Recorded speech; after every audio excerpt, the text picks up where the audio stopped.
പുറപ്പാടിൻ്റെ പുസ്തകം 23-ാം അധ്യായം. തുല്യമായ നീതി. വ്യാജവാർത്ത പ്രചരിപ്പിക്കരുത്. കള്ളസാക്ഷ്യം നൽകി കുറ്റക്കാരന് കൂട്ടുനിൽക്കരുത്. ഭൂരിപക്ഷത്തോട് ചേർന്ന് തിന്മ ചെയ്യരുത്. ഭൂരിപക്ഷത്തോട് ചേർന്ന് നീതിക്കെതിരായി കോടതിയിൽ സാക്ഷ്യം നിൽക്കരുത്. വ്യവഹാരത്തിൽ ദരിദ്രന് പ്രത്യേക പരിഗണന നൽകരുത്. ശത്രുവിൻ്റെ കാളയോ കഴുതയോ വഴിതെറ്റിപ്പോകുന്നത് കണ്ടാൽ അതിനെ അവൻ്റെ അടുക്കൽ തിരിച്ചെത്തിക്കണം. നിന്നെ വെറുക്കുന്നവൻ്റെ കഴുത ചുമടിന് കീഴെ വീണു കിടക്കുന്നത് കണ്ടാൽ നീ കടന്നു പോകരുത്. അതിനെ എഴുന്നേൽപ്പിക്കാൻ അവനെ സഹായിക്കണം. വ്യവഹാരത്തിൽ ദരിദ്രന് നീതി നിഷേധിക്കരുത്. തെറ്റായ കുറ്റാരോപണത്തിൽ നിന്ന് ഒഴിഞ്ഞു നിൽക്കുക.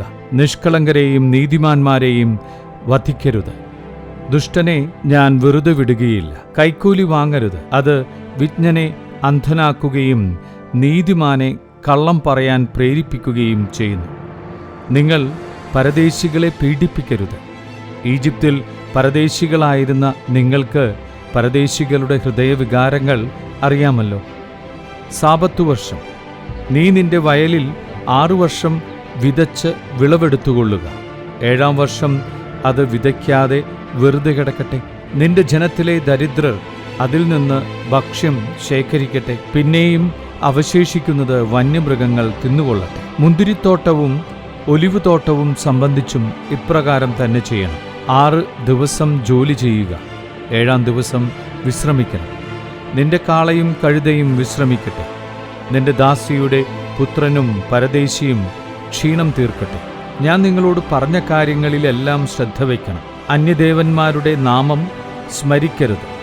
അത് നിങ്ങളുടെ നാവിൽ നിന്ന് കേൾക്കാനിടയാവരുത്. 3 മഹോത്സവങ്ങൾ എൻ്റെ ബഹുമാനത്തിനായി വർഷം തോറും 3 തവണ നിങ്ങൾ ഉത്സവം ആഘോഷിക്കണം. പുളിപ്പില്ലാത്ത അപ്പത്തിൻ്റെ തിരുനാൾ ആചരിക്കണം. ഞാൻ കൽപ്പിച്ചിട്ടുള്ളതുപോലെ അബീബ് മാസത്തിലെ 7 നിശ്ചിത ദിവസങ്ങളിൽ പുളിപ്പില്ലാത്ത അപ്പം ഭക്ഷിക്കണം.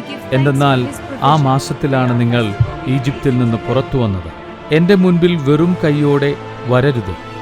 വയലിൽ നിന്ന് ആദ്യ ഫലങ്ങൾ കൊയ്തെടുക്കുമ്പോൾ, പുത്തരി പെരുന്നാളും വർഷാവസാനം പ്രയത്നഫലം ശേഖരിച്ചു കഴിയുമ്പോൾ സംഭരണ തിരുനാളും ആഘോഷിക്കണം. പുരുഷന്മാരെല്ലാവരും വർഷത്തിൽ 3 പ്രാവശ്യം ദൈവമായ കർത്താവിൻ്റെ സന്നിധിയിൽ ഹാജരാവണം.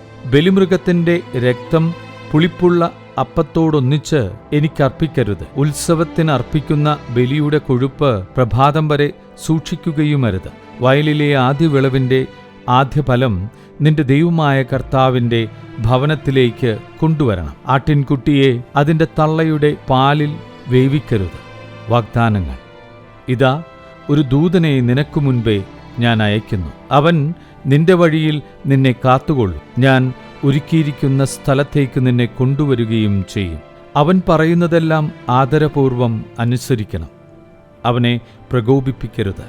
എൻ്റെ നാമം അവനിലുള്ളത് നിമിത്തം നിന്റെ അതിക്രമങ്ങൾ അവൻ ക്ഷമിക്കുകയില്ല. അവൻ്റെ വാക്ക് കേൾക്കുകയും ഞാൻ പറയുന്നതെല്ലാം അനുസരിക്കുകയും ചെയ്യുമെങ്കിൽ നിന്റെ ശത്രുക്കൾക്ക് ഞാൻ ശത്രുവായിരിക്കും. നിന്റെ എതിരാളികൾക്ക് ഞാൻ എതിരാളിയുമായിരിക്കും. എൻ്റെ ദൂതൻ നിനക്ക് മുൻപേ പോയി നിന്നെ അമോര്യർ, ഹിത്യർ, പെരീസ്യർ, കാനാന്യർ, ഹിവ്യർ, ജെബൂസ്യർ എന്നിവരുടെ ഇടയിലേക്ക് നയിക്കും. അപ്പോൾ ഞാൻ അവരെ നിശേഷം നശിപ്പിക്കും. നീ അവരുടെ ദേവന്മാരെ കുമ്പിടുകയോ ആരാധിക്കുകയോ ചെയ്യരുത്. അവരുടെ ആചാരങ്ങൾ അനുകരിക്കരുത്. അവരുടെ ദേവന്മാരെ നശിപ്പിക്കുകയും ആരാധനാസ്തംഭങ്ങൾ തകർക്കുകയും ചെയ്യണം. നിങ്ങളുടെ ദൈവമായ കർത്താവിനെ നിങ്ങൾ ആരാധിക്കണം. അപ്പോൾ ഞാൻ നിങ്ങളുടെ ഭക്ഷ്യവും പാനീയവും ആശീർവദിക്കും. നിങ്ങളുടെ ഇടയിൽ നിന്ന് രോഗം നിർമ്മാർജ്ജനം ചെയ്യും. ഗർഭഛിദ്രമോ വന്ധ്യതയോ നാട്ടിലുണ്ടാവുകയില്ല. നിനക്ക് ഞാൻ ദീർഘായുസ്സു നൽകും. നീ ചെന്നെത്തും മുൻപേ നിനക്ക് ഏറ്റുമുട്ടേണ്ടി വരുന്ന ജനങ്ങൾ എന്നെ ഭയപ്പെടുന്നതിന് ഞാൻ ഇടയാക്കും. അവരിൽ സംഭ്രമം ജനിപ്പിക്കും. നിന്റെ ശത്രുക്കൾ പിന്തിരിഞ്ഞോടും. നിനക്ക് മുൻപേ ഞാൻ കടന്നലുകളെ അയക്കും. അവ ഹിവ്യർ, കാനാന്യർ, ഹിത്യർ എന്നിവരെ നിന്റെ മുൻപിൽ നിന്ന് തുരത്തും. എന്നാൽ ഒറ്റ വർഷം കൊണ്ട് അവരെ നിന്റെ മുൻപിൽ നിന്ന് തുടച്ചു മാറ്റുകയില്ല. അങ്ങനെ ചെയ്താൽ നാട് വിജനമാവുകയും നിനക്ക് ഉപദ്രവകാരികളായ വന്യമൃഗങ്ങൾ പെരുകുകയും ചെയ്യും. നീ വർദ്ധിച്ച് നാട് കൈവശപ്പെടുത്തുന്നതിനനുസരിച്ച് അവരെ നിന്റെ മുൻപിൽ നിന്ന് ഞാൻ പുറന്തള്ളിക്കൊണ്ടിരിക്കും. നിന്റെ അതിർത്തികൾ ചെങ്കടൽ മുതൽ ഫിലിസ്ത്യ കടൽ വരെയും മരുഭൂമി മുതൽ യൂഫ്രട്ടീസ് നദി വരെയുമായി ഞാൻ നിശ്ചയിക്കും. തീരദേശവാസികളെ ഞാൻ നിന്റെ കയ്യിലേൽപ്പിക്കും. നീ അവരെ നിന്റെ മുൻപിൽ നിന്ന് തുരത്തണം. അവരോടോ അവരുടെ ദേവന്മാരോടോ നീ ഉടമ്പടി ചെയ്യരുത്. അവർ നിന്റെ നാട്ടിൽ വസിച്ചുകൂടാ. വസിച്ചാൽ എനിക്കെതിരായി പാപം ചെയ്യാൻ അവർ നിന്നെ പ്രേരിപ്പിക്കും. നീ അവരുടെ ദേവന്മാരെ ആരാധിച്ചാൽ അത് നിനക്കൊരു കെണിയായിരിക്കുകയും ചെയ്യും.